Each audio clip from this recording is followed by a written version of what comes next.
আসসালামু আলাইকুম প্রিয় দর্শক বন্ধুরা, কি অবস্থা তোমাদের সবার? আশা করব তোমরা সবাই অনেক বেশি ভালো আছো। চলে আসলাম তোমাদের মাঝে আরও একটা ফানি ভিডিওতে।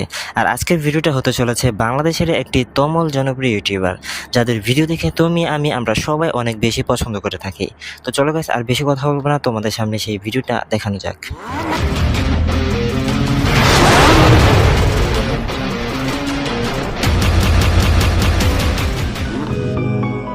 আমি এই মসজিদের সভাপতি, হ্যাঁ গ্রামের মেম্বার কাম এই মসজিদের সেক্রেটারি, আর হ্যাঁ হইলে এই মসজিদের কেসিয়া। আর এই যে দেখছো, এই মসজিদের কিছু না হইলেও আমরা হেরে সম্মান করি, কারণ হ্যাঁ এই হাই স্কুলের মাস্টার। আমরা ব্যাপারকে মিলিয়ে তোমার ইন্টারভিউ নিই। আচ্ছা, তুমি যে আমাকে মসজিদের নামাজ পড়ানোর জন্য আসছো, তা তুমি কি মশলা মশাইল কিছু জানো?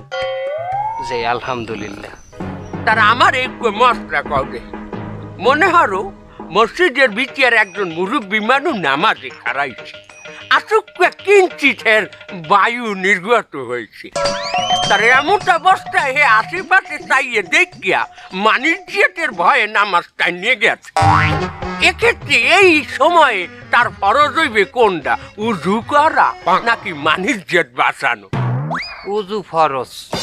গেছে কি গেল সভাপতি সাহেব? না কিছু না, কয় জুম্মা নামাজ দেখে আছে, আল্লাহ মাহবুদি যান।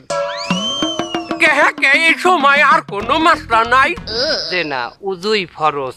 তুমি জানোই না এখানে মান সম্মান বাঁচানো তো ফরজ মেয়া। হতে পারে এই যে মুরব্বী এই মসজিদের একটা বড় সড়ো পোস্টে আছে, তার মানে যদি দেয় আসুক এক রাকাত নামাজ পড়িয়ে উজু করতে যায়, এর মানিজ্যত তাই।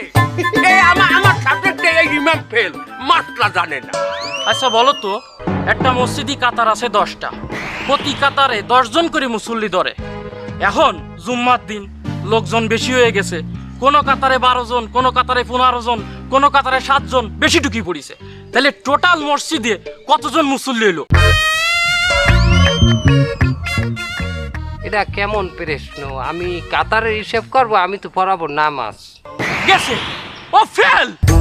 তোমাকে আমি সব সময় বলেছি আমি একটা মাস্টার মানুষ, তোমরা আমার একটু শিক্ষিত জায়গায় নিয়ে আসবা, তা নয় অশিক্ষিতর মধ্যে আমারে নিয়ে আইছো। আচ্ছা ইমাম সাহেব, তুমি আমার একটা ফতুয়া দাও। হ্যাঁ, ফতুয়া না, এটা ফতোয়া। ফতোয়া মেম্বার সাহেব। যে এলাকার একজন সম্মানিত ব্যক্তির কাছে অনেক পরিমাণ মানুষের আমানত, ধরো কয়েকশো বস্তা চাউল আসছে। এবার সেই সম্মানিত ব্যক্তি সেখান থেকে অল্প পরিমাণ কিছু নিজের দ্বারে রাখিয়া বেশি পরিমাণ জনগণের মধ্যে বিলাই দিয়েছে, এখানে কি তার কোনো পাপ হইছে? মানে বুঝলাম না, মানে কিছু বস্তা বলতে ওই ব্যক্তি কত বস্তা রাখছে? মনে করো 200 বস্তা পরিমাণ চাউল আসছে, সে অল্প সংখ্যক নিজের কাছে রাখছে, ধরো 150 বস্তা, আর 50 বস্তা সে জনগণের মধ্যে বিলাই দিয়েছে। তার কি এখানে বেশি পাপ হয়েছে না? মোটেও হয় নাই।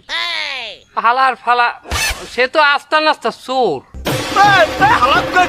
তুই একজন রানিং মেম্বার রে, চোর কও কেমন? আর মাসলা হয় না, আর ফতোয়া হয় না, কিছু হয় না। আমার তরফ দিয়েও ফেল। বাড়ার প্রশ্ন করতেছ তোমরা? এই জায়গায় একজন ইমাম সাহেব আইসে আমাকে মসজিদি পরীক্ষা দিতে, তারে তোমরা প্রশ্ন করবা কি? আখিরাতের প্রশ্ন করবা, পরকালের প্রশ্ন করবা, কিয়ামতের প্রশ্ন করবা, জানা? কিটা চাইল চুরি করেছে, কিটা নামাজ পড়তেছে, ফাইজে দিছে, এই সমস্ত তোমরা এই ইমাম সাহেবের কাছে বলতেছ। এগুলো কোনো প্রশ্ন হলো? আমি প্রশ্ন করতেছি, দেখো আমি দিনই প্রশ্ন করতেছি। আলহামদুলিল্লাহ, আল্লাহ পাকের রহমতে আমনের ইসলাম সম্পর্কে অনেক জ্ঞান আছে। আচ্ছা ইমাম সাহেব, কিয়ামতের একটা আলামত বলো তো। কিয়ামতের আলামত তো ইহেনি চলতে আছে। বুঝলাম না।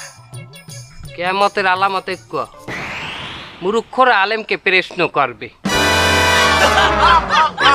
কি? এই এই পাড়া ইমাম, তুমি কি কইলে? হ্যাঁ, তার মানে কি আমি তোমারে প্রশ্ন করলাম তুমি একজন আলেম তাহলে কি কি এসে দাঁড়ালো তুমি মূর্খ। আমি মূর্খ মানে কি বলতে চাচ্ছ তোমরা হ্যাঁ ওরে ও ঠিক কথা বলিছে। ওরে এই মজলিসে যদি শিক্ষিত কোনো মানুষ থাকে সেটা আমি। তোমরা থামো। বাইরের ইমামের দ্বারা তোমরা আমাগো মানুষ জেট খাইতে এসো কেন? আমার অশিক্ষিত বললো কি তুমি চুপ থাও। আমরা আমাগো মসজিদের দিনে এই ইমাম আমরা ফেল করাইলাম।